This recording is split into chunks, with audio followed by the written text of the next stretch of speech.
감사하신 아버지 하나님, 이 시간 저희들 한자리에 모아주심을 감사합니다. 저희들이 말씀을 삼아여 이 자리에 모여사오니 주의 성령님께서 저희 가운데 동행하여 주시고 오늘 성전 말씀에 대해서 성전의 구조와 그 기능에 대해서 잘 이해할 수 있도록 깨달을 수 있도록 도와주시옵소서.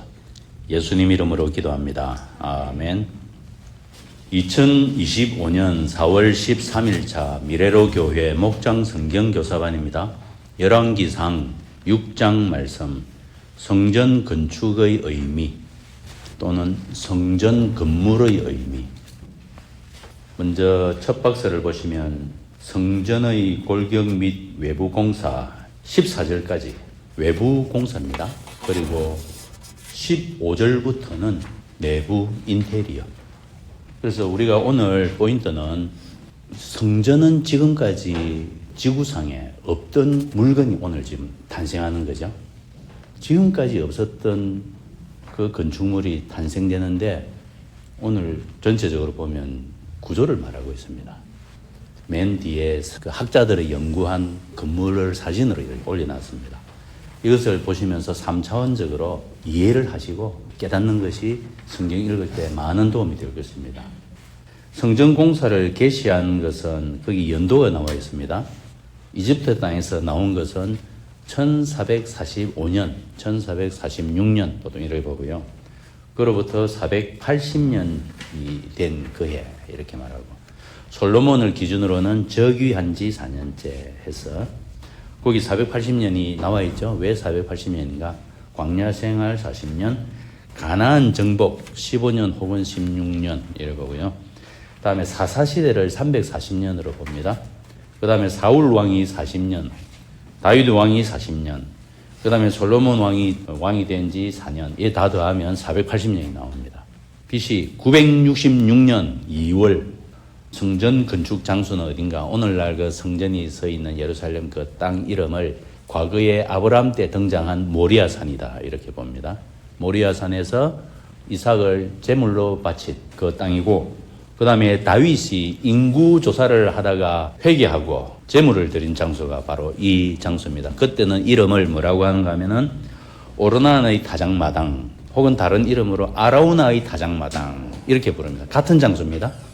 그리고 그 땅에 같은 장소에 이제 솔로몬이 성전을 건축합니다. 하여 원래 출발점은 이삭을 거기 제물로 바친 모리아산이라는 이름. 그 다음에는 오르난의 타작마당 혹은 아라우나의 타작마당. 이것이 역대하 또는 사무엘하에서 같은 사람의 이름인데 그렇게 부릅니다. 어쨌든 같은 장소입니다. 거기에 솔로몬이 성전을 건축합니다. 그 다음 박스 보시면 성전의 외부 공사를 진행합니다. 사이즈가 나오죠. 2절에. 여기 60자라고 되어 있는데 이것은 규빗으로 되어 있습니다. 규빗, 한 규빗. 우리말로 자라고 하면 30cm, 33.3cm인데 그 자는 아니고 규빗, 이것은 45.6cm, 대충 50cm로 봐서 0.5m 이렇게 계산을 합니다. 가로, 세로 높이입니다. 가로, 세로 높이. 가로는 20규빗. 10m, 세로 60규빗, 높이 30규빗. 그 다음에 가로, 세로를 먼저 보시면 20규빗, 60규빗이니까 길이가 60규빗은 20, 20, 20. 그래서 맨 안쪽에 있는 20을 떼서 지성소로 만듭니다. 그것은 가로, 세로가 딱 정사각형이 나오겠죠. 지성소는 높이도 20으로 정육면체를 줍니다. 그래서 그 앞부분은 성소가 되고 저 안쪽은 지성소가 되고 그리고 이 성전은 크게 보면은 구조가 세 부분입니다. 맨 앞부분은 현관이 있고 들어가면 성소가 있고 맨 안쪽에 지성소가 있는 그 세 구역으로 말하고요. 그리고 4절에 보면은 성전 벽에 맨 윗칸에 붙박이 창을 붙였고 그리고 5절에 보면 그 사방에 골방 혹은 다락방을 만들어서 어떻게 성전을 사이드로 디귿자로 쭉 테두리를 이렇게 골방을 붙여서 만들었는데 3층짜리로 만들었답니다. 1층, 2층, 3층. 근데 에스겔서에 보면은 각 층마다 요 골방이 삥 둘러서 30개가 나오더라 해서 도합 90개의 골방이 나오겠죠. 대충 그려지죠. 좀 이따 사진 보시고. 그러니까 이 골방의 용도는 거기서 일하는 제사장이나 레위인들의 숙소로도 쓰기도 하고 또 사용 물건들의 보관 장소로도 쓰기도 한다는데, 다락방의 구조가 조금 특이합니다. 다락방은 3층인데 맨 아래층은 6절의 폭이 5자, 그 다음에 2층은 폭이 6자, 3층은 폭이 7자. 나중에 그 사진 보시면 그 턱이 나와 있어요. 선반이 1규비씩 턱이 있어서 그 턱이 튀어나오는데 나무를 이렇게 걸칩니다. 백향목 나무를, 기둥을 걸쳐서 이렇게 1층, 2층, 3층 올라가도록. 만일에 같은 폭이라면 벽을 파서 기둥을 끼워야 되겠죠. 끼우는 방식을 안 하고 양쪽에 0.5규비씩 턱이 나오도록 만들어서 그렇게 3층까지 올렸습니다. 그 다음에 7절에는 돌은 채석장에서 이미 딱 사이즈를 레고처럼 재단을 해서 딱 잘라와서 여기서는 돌 소리가 안 들립니다. 그냥 레고처럼 끼워서 맞추는 식으로 했기 때문에 아주 조용하게 진행이 되었더라. 이것은 이 거룩한 장소에 하나님의 평화, 이것을 초점을 맞춰서 진행했고요. 그 다음에 8절에는 그 골방 설명이 하나 더 있죠. 1층, 2층, 3층인데 올라가는 나선형 계단이 이미 이때 있었더라. 나사 모양의 전개. 그래서 외부 공사를 완성하였더라. 그 다음에 11절, 13절 이 부분이 가장 중요하겠습니다. 하나님께서 12절에 보면 1번, 2번, 3번은 조건입니다. 성전을 짓고 나서 1번, 2번, 3번의 조건을 지키면 A, B, C 세 가지의 축복을 누리게 해주겠다. 하나님의 약속입니다. 말씀을 자세히 보시면 12절에 네가 성전을 짓기 시작하였구나. 참 훌륭하다. 그러므로 앞으로 이 성전 건물을 잘 관리하고 지키고 또 그 지성소에 들어있는 언약 궤도 잘 지키고 관리하면 내가 너희와 함께하고 버리지 않겠다라고 말씀하지 않았습니다. 이 성전 짓느라고 너무나 수고했다. 이 아름다운 성전 건물을 잘 지키라는 말은 성경에 안 나와 있습니다. 성전 건물을 잘 지키고 보존하라는 말은 성경에 안 나와 있어요. 그런데 구약 이스라엘 백성들은 그 일을 했다는 사실입니다. 예수님 오실 때까지 이 거룩한 성전 건물을 항상 이렇게 하나님께서 지금 오늘 말씀하시는 것은 성전을 짓게 된 본래의 동기, 왜 짓는가? 하나님의 백성이라는 상징물이죠. 그러므로 하나님의 백성답게 살도록 하는 게 중요하지 성전 건물을 잘 닦고 관리하여라 이런 말씀 하신 적이 없습니다. 결국 나중에 586년도에 성전 건물 자체가 소멸되어 버리죠. 하나님의 백성으로 바로 살라라는 하나의 상징물일 뿐입니다. 그래서 이 상징물일 뿐인데 구약 이스라엘 사람들은 오해를 한 거죠. 이제 지구상에 지금까지 없던 성전 건물이 우리 민족의 중심부에 들어왔으므로 이제 우리는 영원하리라. 영원히 망하지 아니하리라. 무슨 보정처럼 여긴 것 같아요. 착각한 거죠. 하나님께서 하시는 원 메시지의 핵심은 순종이 없으면, 진심으로 바른 순종이 없으면 이 모든 거 무효가 된다. 이 말씀인데 이스라엘 백성들은 눈에 보이는 성전에 집착을 했습니다. 그 다음에 내부 인테리어 들어가 봅시다. 15절에서 38절까지 이제 내부 공사 들어가는데 거기 안쪽 벽, 그 다음에 바닥에서 또 천장까지 바닥이 있고 양쪽 벽이 있고 위에 천장인데 전부 무엇으로 도배를 하는가? 백향목으로 다 도배를 합니다. 백향목은 최고급 목재. 그리고 바닥에는 잣나무 널판지를 깔았다. 15절에 그래 되어 있고요. 그 다음에 16절에 보면은 그 석가래라는 말 나오죠. 천장의 석가래. 천장은 원래 천장을 덮으려면 천장이 내려앉지 않도록 중앙에 가로 기둥을 하나 이렇게 받칩니다. 이것을 대들보라 이렇게 하고 대들보 좌우에 양편으로 갈비처럼 쫙 이렇게 작은 기둥들을 받쳐야 되겠죠. 그 작은 기둥들을 석가래라고 합니다.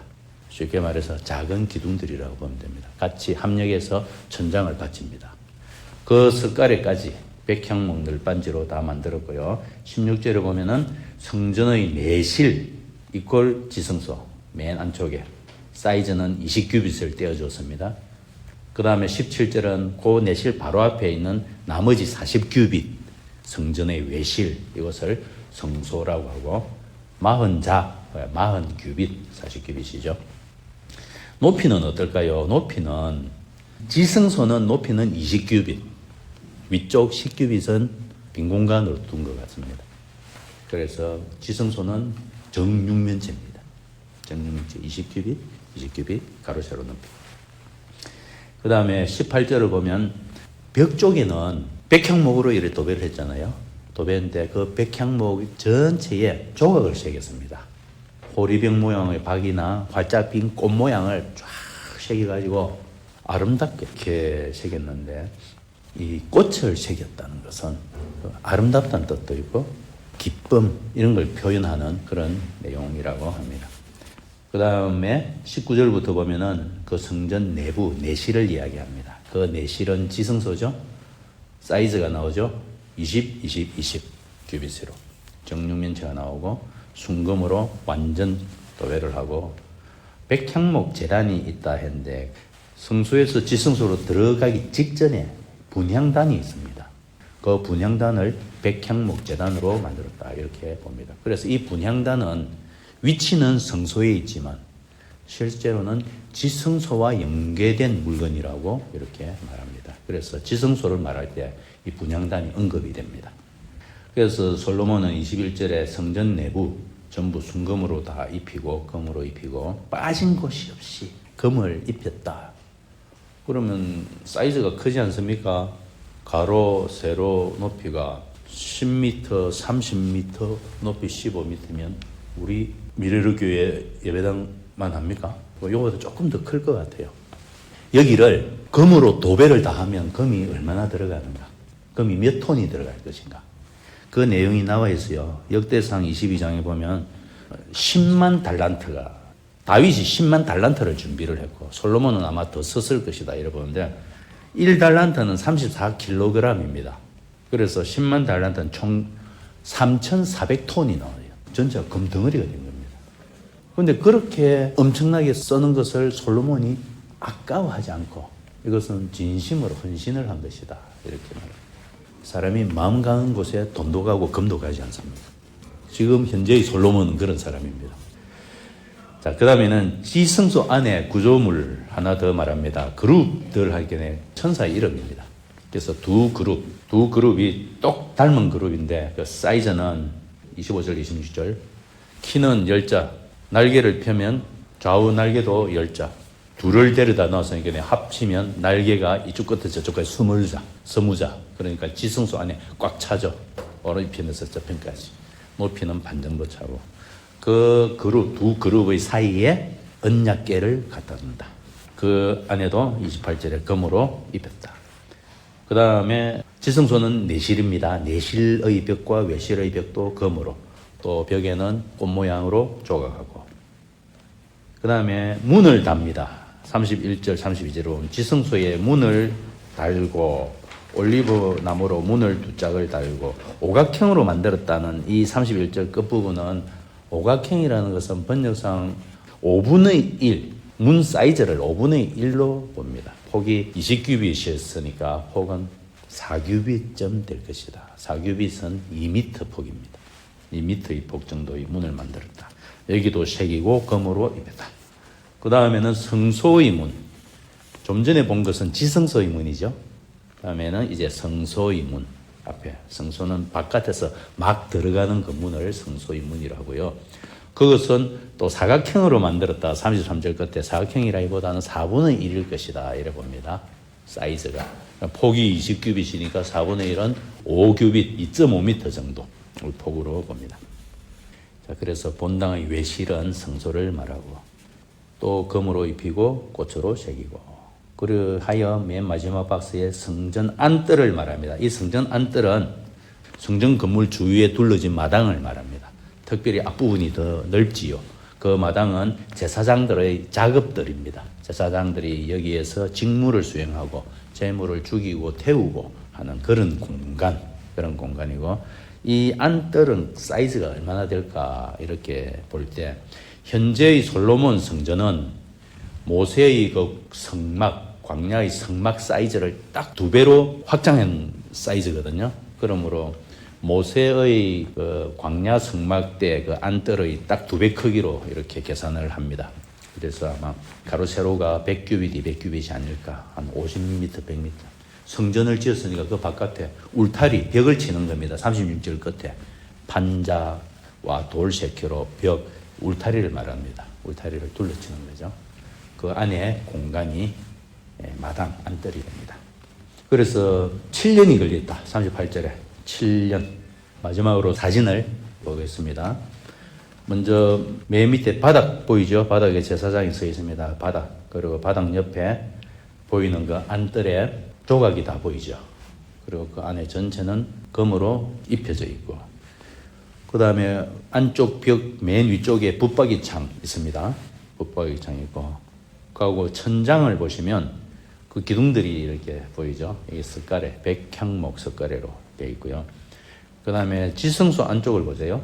지성소 안쪽을 보시면 지성소 안쪽은 위쪽 10규빗이 텅 빈 공간으로 되어 있죠. 그래서 그까지 높이가 20규빗의 높이, 가로 세로도 20규빗. 그 안에 그룹이 둘이 있습니다. 이래서 날개가 연속되어서 이쪽 끝에서 저쪽까지 20규빗으로 연결이 되고, 지성소에서 성소로 막 나올 때 문짝이 보이죠. 문짝, 문짝이 이렇게 보이고, 그 앞에 나오면 성소입니다. 성소에 지금 제사장이 쓰여 있고, 성소에서 앞으로 바깥으로 나올 때 또 문짝이 보이지요.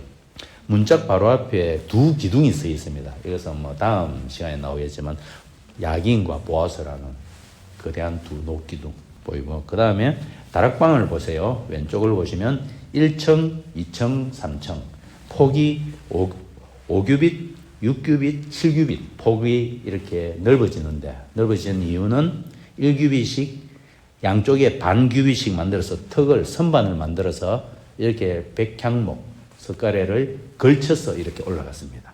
이렇게 하지 않으면, 이렇게 안 만들면 성전 벽에 구멍을 뚫어야 되죠. 기둥을 끼우기 위해서.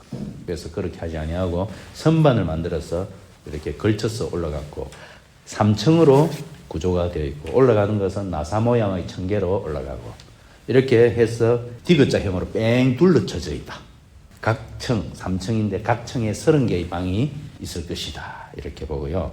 여기 1층에 들어가는 문이 골방 입구인데 거기 남쪽으로 나 있습니다. 조그만 문이 하나 보이죠. 이런 구조로 되어 있기 때문에 이 구조를 그리고 다시 본문을 한번 읽어보시면 잘 보이실 것입니다. 자, 개관. 열왕기상 6장은 하나님께서 약속하신 대로 솔로몬이 성전을 건축하는 과정을 구체적으로 기록한 장입니다. 성전의 치수와 재료의 세부 사항을 통해 하나님이 거하실 거룩한 공간의 중요성을 강조합니다. 이 장은 하나님의 말씀에 순종하여 성전을 짓는 것이 하나님과 이스라엘 간의 언약 관계의 핵심임을 나타냅니다. 궁극적으로 솔로몬 성전 건축은 하나님 임재의 상징, 이스라엘의 정체성 확립하는 영적 사건입니다. 온 세상에 이와 같이 하나님이 임재하시는 성전을 소유한 민족은 이스라엘밖에 없습니다. 완전히 구별된 민족이죠. 정거, 성전이 있다. 그래서 이스라엘 백성들은 이 성전, 그리고 율법, 목숨 거는 민족이다 하는데, 성전 관리에 목숨을 걸었다. 하나님의 마음을 알아야 되는데, 자, 나눔을 보시면, 성전은 하나님이 임재하시는 상징이요, 이스라엘이 하나님의 백성임을 보여주는 가시적 증거입니다. 그러나 본장은 11절에서 13절을 통해서 하나님의 백성에게 가장 중요한 것은 말씀에 순종할 때만이 그에 따른 축복과 보호를 받는다 하는 이 메시지다 하는 것이죠. 중요한 점은 성전 건물에 있는 것이 아니라 바른 순종에 있다. 성전 건물을 소유했다 하는 것만으로 하나님의 임재와 나라의 번영을 자동으로 보장받는 장치가 아니다. 이 말씀이고요. 그들이 하나님의 백성으로서 정체성을 잃지 않을 때라야만이, 그리고 정체성을 잃지 않고 하나님께서 주시는 말씀에 순종할 때에라야만이 성전이 상징하는 그런 축복을 받을 수 있을 것이다. 그 메시지를 주고 있는 건축물이죠. 이번에 보면 우리 그리스도인의 정체성은 모든 민족에게 복을 전달하는 축복의 통로라는 정체성을 우리 가지고 있습니다. 그렇게 살아라고 보냄받는 또는 보냄받은 자입니다. 이런 정체성을 잃으면 선데이 크리스찬 많이 들어보셨죠? 오늘 우리 선데이에 나왔으니까 우리 선데이 크리스찬 맞지 않습니까? 이것도 중요합니다. 선데이에 크리스찬이 돼야지 선데이에 골프 치러 가면 되겠습니까? 일단 선데이는 크리스찬이 되고, 자, 그 다음에 중요한 것은, 그리고 우리가 정체성을 회복하고 성령을 충만을 구하면 에브리데이 크리스찬이 된다는 사실이죠. 에브리데이 크리스찬이 되면 부활의 능력을 경험하게 될 것입니다. 에브리데이 부활의 능력, 에브리데이 크리스찬. 그래서 선데이 크리스찬이 나쁜 말은 아닙니다. 우리는 에브리데이 크리스찬으로 정체성을 가지고 확립하고 나가자, 이 말이죠. 자, 아담스 바이블 같이 읽겠습니다. 드디어 내가 성전을 짓기 시작하였구나. 내가 내 법도와 율례를 따르고 또 나의 계명에 순종하여 그것대로 그것을 지키면 내가 네 아버지 다윗에게 약속한 바를 내게서 이루겠다. 또한 나는 이스라엘 자손과 더불어 그들 가운데서 함께 살겠고 내 백성 이스라엘을 결코 버리지 않겠다 하여 1, 2, 3의 조건을 지키면 A, B, C 축복을 하겠다. 이 말씀이고, 이것을 기억나게 만드는 장치가 성전 건축물이더라. 주님, 솔로몬이 성전을 지으며 하나님의 말씀에 순종했던 것처럼 우리 삶 또한 주님의 말씀 위에 세워지게 하여 주십시오. 세상의 기준이 아니라 오직 하나님이 주신 설계대로 살아가게 해주시고, 또 주님의 임재가 우리 삶과 가정과 교회 가운데 늘 머물러 있게 해주십시오. 또 우리 마음이 거룩한 성전이 되어서 날마다 성령께서 친히 임하시고 다스리시는 거룩한 처소가 되게 하여 주십시오. 성전의 화려함보다도 하나님과의 동행과 말씀을 더 귀히 여기는 삶이 되게 해 주시옵소서. 예수 그리스도 이름으로 기도합니다. 아멘.